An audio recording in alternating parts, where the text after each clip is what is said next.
नाज़रीन, क्वेटा से चलने वाली जाफ़र एक्सप्रेस में जो ताज़ा तरीन सूरत हाल है, उसके मुताबिक 155 के करीब ऐसे मुसाफिर हैं, जिनको बाज़ियाब करवा लिया गया है और कोई 25 के करीब दहशतगर्द कहा जा रहा है कि वो हलाक हुए हैं इस ऑपरेशन में। ये जो जाफ़र एक्सप्रेस है, ये कल क्वेटा से पेशावर की तरफ चली और जब ये रास्ते में बोलान के मुकाम पे पहुंची, तो वहाँ पे एक ज़ोरदार धमाका हुआ। उसके बाद ट्रेन रुकी और फिर उसके बाद दहशतगर्दों ने पूरी की पूरी ट्रेन पे हमला कर दिया।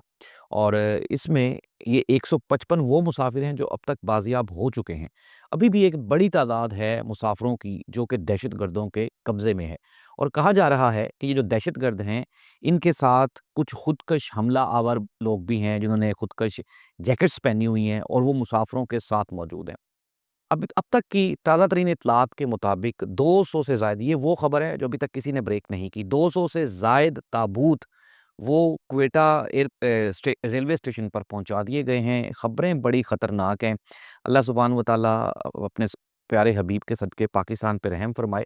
नाज़रीन, मुकम्मल तफ़सीलात क्या हैं वो शामिल करेंगे हम आज के प्रोग्राम में। प्रोग्राम का बाकायदा आगाज़ करते हैं। सबसे पहले मैं आपको बताऊं कि कल बरोज़ मंगल जब ये जाफ़र एक्सप्रेस क्वेटा से पेशावर की तरफ चली, तो रास्ते में इसके ऊपर हमला हुआ और हमला जो है वो बलोच लिबरेशन आर्मी BLA, ये वो लोग हैं बलूचिस्तान में जो कि शिद्दत पसंद हैं, दहशतगर्द हैं। उन्होंने हमला किया ट्रेन के ऊपर और फिर ट्रेन के ऊपर हमला करने के बाद अब जो ऐनी शाहिदीन हैं, उनके मुताबिक उन्होंने जब ट्रेन पे हमला किया तो सबसे पहला उनका जो ऐलान था, उन्होंने कहा जी कि ये जो सिक्योरिटी एहलकार हैं, इनके ऊपर खुसूसी नज़र रखो। इट मीन्स दैट कि उनको मुकम्मल इत्तला थी कि इस वाली ट्रेन में मैक्सिमम तादाद जो है वो फ़ौजियों की वो मूव कर रही है, ट्रैवल कर रही है। नाज़रीन, ये इत्तला उनके तक कैसे पहुँची? ये एक तशवीशनाक एक प्रोसेस है, एक ख़बर है या आप ये कह लें ये हकीकत है। इसको जानने के लिए हमें लंबा सफ़र तय करना पड़ेगा। अब हम आ जाते हैं कि फिर उसके बाद जब उन्होंने ये सारा दहशतगर्दाना कार्रवाई शुरू की, तो फिर उसके बाद उन्होंने आइसोलेट करना शुरू कर दिया मुसाफिरों को। कुछ मुसाफिर ऐसे थे जिनके पासपोर्ट जो हैं वो बलूचिस्तान के थे और वो बलोच के मुकामी लोग थे। उनको उन्होंने फ़ौरन ही एट द स्पॉट जाने दिया। लेकिन मैक्सिमम मुसाफिरों को अपने साथ ले गए। फिर उसके बाद जो हमारे सिक्योरिटी नाफ़िज़ करने वाले इदारे हैं, पाकिस्तान की आर्मी, उन्होंने कार्रवाई की और इस कार्रवाई के दौरान अब तक सिक्योरिटी ज़राए के मुताबिक ताज़ा तरीन इत्तलात में कोई 25 के करीब दहशतगर्द वो हलाक हो चुके हैं। लेकिन नाज़रीन, ये जो मैंने आपको प्रोग्राम के स्टार्ट पे बताया कि हुकूमत अब तक इसके ऊपर कोई भी किसी भी किस्म की कोई इन्फॉर्मेशन आवाम को देने में अब तक नाकाम रही है। वज़ीर-ए-आज़म, सदर, हमारे जो वज़ीर दाखिला हैं, वज़ीर ख़ारजा हैं, कोई भी ऑनलाइन आके मीडिया ब्रीफ़ नहीं कर रहा, प्रेस कॉन्फ्रेंस नहीं कर रहा। इवन कि उमर अयूब साहब ने अब से चंद लम्हात पहले जब असेंबली में इसके ऊपर बात करनी चाहिए तो उन्होंने उनका माइक ही बंद कर दिया। उन्होंने कहा नहीं, इस पे बात नहीं होगी।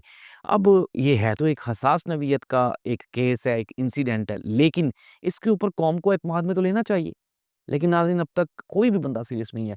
जब से ये वाक़या हुआ है तो हुकूमती वुज़रा जितने भी हैं, वो सारे के सारे इस बात पे मुत्तफ़िक हैं कि ये जो भी हो रहा है, ये सारा कुछ सोशल मीडिया की वजह से हो रहा है और वो एंटी PTI कैंपेन कल से कर रहे हैं, ये जो हमारे जितने भी वुज़रा हैं। ऐसा महसूस हो रहा है कि जैसे ये BLA ने नहीं, बल्कि ये PTI ने हमला किया हो इस ट्रेन के ऊपर। ये नाज़रीन काबिल अफ़सोस है। पाकिस्तान तहरीक-ए-इंसाफ़ की जानिब से वो तमाम लोग जिन्होंने इस ट्रेन हमले की कोई तायद की या कोई तारीफ़ की या फिर वो इनके साथ खड़े हुए, वो भी काबिल मुज़म्मत है। ये पाकिस्तान की सिक्योरिटी का मामला है। नाज़रीन, अगर ये दहशतगर्द बलूचिस्तान में इतना बड़ा इंसिडेंट एक कार्रवाई कर सकते हैं, तो ये सिंध में भी आएँगे, ये पंजाब में भी आएँगे, ये तो हमारे घरों तक आएँगे, अगर इनको ना रोका गया तो। नाज़रीन, सूरत-ए-हाल इंतहाई तशवीशनाक है। अख्तर मेंगल ने ये कहा, उन्होंने कहा जी कि मैं पीटता रहा, रोता रहा, चीखता रहा कि बलूचिस्तान में आप क्या करें, आप डायलॉग्स करें, आप लोगों के साथ बैठें, एंगेजमेंट बढ़ाएँ। आज बलूचिस्तान में ऐसी सूरत-ए-हाल बन चुकी है कि वहाँ पे कोई भी एक ऐसा ऐसा एक शहर नहीं, एक ऐसी जगह नहीं, जहाँ पे हमारे सिक्योरिटी नाफ़िज़ करने वाले इदारे भी जा सकें। तो नाज़रीन, ये वो तशवीशनाक बातें हैं जो हमें पहले कवर करनी चाहिए थी। अब मैं आपको बता देता हूँ कि जिस तरह प्रोग्राम के स्टार्ट में बताया, 200 से ज़ायद ताबूत वो क्वेटा रेलवे स्टेशन से बोलान की जानिब भेजे जा रहे हैं। इट मीन्स दैट कैज़ुअलिटीज़ अभी होंगी। जो लवाहिकीन हैं, जो अभी तक नहीं पहुँच सके रेलवे स्टेशन पे, उनके लवाहिकीन वहाँ पे बैठे हैं। किसी का बेटा नहीं पहुँचा, किसी का भाई नहीं पहुँचा, किसी की माँ नहीं पहुँची, किसी का बाप नहीं पहुँचा। वो लोग रात से रेलवे स्टेशन पे बैठे हुए हैं। لیکن ابھی تک ان کو کسی بھی قسم کی کوئی اطلاع نہیں دی جا رہی۔ عینی شاہدین کا یہ کہنا ہے کہ ہم لوگ رات سے یہاں پہ بیٹھے ہوئے ہیں، نہ ہی تو یہاں پہ کوئی حکومتی عہدیدار آ رہا ہے، نہ ہی ہمیں کوئی گائیڈ کیا جا رہا ہے، نہ ہی ہمیں کوئی اطلاع دی جا رہی ہے۔ جو لوگ وہاں سے بازیاب ہو کے آ رہے ہیں، ان سے ہم لوگ پوچھ رہے ہیں، وہ کچھ نہ کچھ بتا رہے ہیں۔ ناظرین، اب یہ جو خبر ہے یہ چھوٹی خبر نہیں ہے۔ پاکستان میں یہ جو حالیہ دہشت گردی کی لہر اٹھی ہے، اس کا رسپانسبل صرف اور صرف وہ سوچ ہے یا وہ پلاننگ ہے جو کہ شدت پسندی ہے اس ملک میں۔ نہ ہی تو اس ملک میں کوئی شدت پسندی کی گنجائش ہے، تھی، نہ ہے اور نہ ہی ہونی چاہیے۔ یہ پاکستان کو نقصان کرے گی۔ اب میں آپ کو جو خبریں دے رہا ہوں وہ خبریں یہی ہیں کہ بی ایل نے رسپانسبلٹی اس کی ایکسیپٹ کر لی ہے۔ انہوں نے کہا ہے جی کہ جب تک ہمارے ساتھ ہمارے مطالبات نہیں مانے جاتے تب تک ہم لوگ جو ہیں اس طرح کی کاروائیاں کرتے رہیں گے۔ دوسری جانب سیکورٹی نافذ کرنے والے جو ہمارے سیکورٹی ذرائع ہیں ان کا بھی یہ کہنا ہے کہ یہ آپریشن ابھی تک تاحال جاری ہے اور ہم کوشش کر رہے ہیں کہ میکسیمم لوگوں کو زندہ بازیاب کروایا جا سکے۔ لیکن ناظرین، اگر ایک بھی انسانی جان کا ضیاع ہوتا ہے تو اس کا ذمہ دار کون ہے؟ اس کا انصاف ہم نے کرنا ہے، اس کا اندازہ ہم نے لگانا ہے۔ اور یہ بالکل ایسا معاملہ ہے جس پہ بات ہونی چاہیے۔ مجھے تو یہ نہیں سمجھ آ رہی کہ کل سے اتنی خاموشی کیوں ہے؟ یہ بات ہونی چاہیے، اس کے اوپر ڈسکشن ہونی چاہیے۔ اور یہ ایک مرتبہ دوبارہ پھر یہ ہماری طرف سے ایک کمی ہے، کوتاہی ہے کہ اس طرح کے واقعات کیوں ہو جاتے ہیں؟ یہ پاکستان میں حالیہ شدت پسندی دہشت گردی کی جو لہریں اٹھ رہی ہیں یہ کیوں آ رہی ہیں؟ تو ناظرین، میں نے آپ تک حقائق پہنچا دیے ہیں، خبریں آپ تک پہنچا دی ہیں، خبریں صحیح نہیں ہیں۔ اور جو میں نے آپ کو یہ بتایا کہ جو بازیاب ہونے والے لوگ ہیں وہ تو آ گئے ہیں، ابھی ایک بڑی تعداد میں مسافر ان کے قبضے میں، اور وہ مسافر جو ہیں وہ خطرے میں ہیں، وہ ریلیکس نہیں ہیں، وہ ایزی نہیں ہے۔ اٹ مینس دیٹ کہ وہ دہشت گرد جو مارے گئے ہیں اب ان کا بدلہ لینے کے لیے یہ دہشت گرد کیا کریں گے؟ یہ ایک وہ سوالیہ نشان ہے جسے سوچ کے رونگٹے کھڑے ہو جاتے ہیں۔ ناظرین، حکومت کی جو آپ یہ کہہ لیں جو غیر سنجیدگی ہے وہ سب کے سامنے ہے۔ حکومت کوئی بھی کام ہوتا ہے تو حکومت پی ٹی آئی کے پیچھے پڑ جاتی ہے۔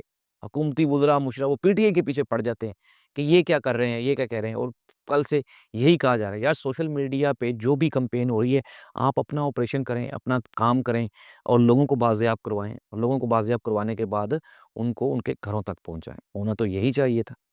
ناظرین، یہ ہے جعفر ایکسپریس کی مکمل تفصیلات۔ اگر آپ کو کسی بھی قسم کی آپ کو تفصیلات درکار ہیں تو آپ نیچے کمنٹ کر سکتے ہیں اور ہم سے بھی سوال پوچھ سکتے ہیں۔ ہمارے پاس میکسیمم انفارمیشنز ہیں جو ہم آپ کے ساتھ وقتاً فوقتاً شیئر کرتے رہیں گے، اس دعا کے ساتھ کہ اللہ کرے کہ تمام جو مسافرین ہیں وہ بازیاب ہو جائیں اور کیجویلٹیز کم سے کم ہوں، اور یہ جو دہشت گردی کی لہر ہے یہ خطرناک ہے۔ آپ امیجن کر لیں جب بنگلہ دیش میں حالات خراب ہوئے تھے تب بھی ہم لوگ نہیں مان رہے تھے، آج بلوچستان میں حالات خراب ہیں تب بھی ہم بات کرنے کو تیار نہیں ہیں، کسی کے ساتھ بیٹھنے کو تیار نہیں ہیں۔ اور یہ جو معاملات ہو رہے ہیں یہ بالکل بھی آپ یہ کہہ لیں یہ ٹھیک نہیں ہے۔ آنے والے دنوں میں خطرات مزید بڑھ رہے ہیں۔ اللہ اس ملک کا حامی و ناصر ہو۔ اللہ حافظ۔